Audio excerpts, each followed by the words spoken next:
आपको बता दें कि शाम 5 बजे तक 49% वोटिंग हुई है। एसपी ने लगाया धांधली के इल्जाम। 8 सितंबर को आएंगे नतीजे। दारा सिंह और सुधाकर सिंह के बीच सीधा मुकाबला।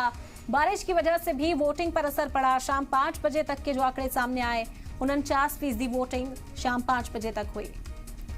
और इस वक्त हमारे नुमाइंदा विशाल जुड़ गए हमारे साथ, ज्यादा जानकारी उनसे हासिल करते हैं। विशाल, आज वोट डालने के लिए कितने फीसद लोग पहुंचे? अब तक क्या आंकड़े सामने आए हैं? 5 बजे तक के जो आंकड़े थे, कहीं ना कहीं कहा जा रहा था कि बारिश की वजह से, मौसम की वजह से भी कम वोटिंग दर्ज की गई।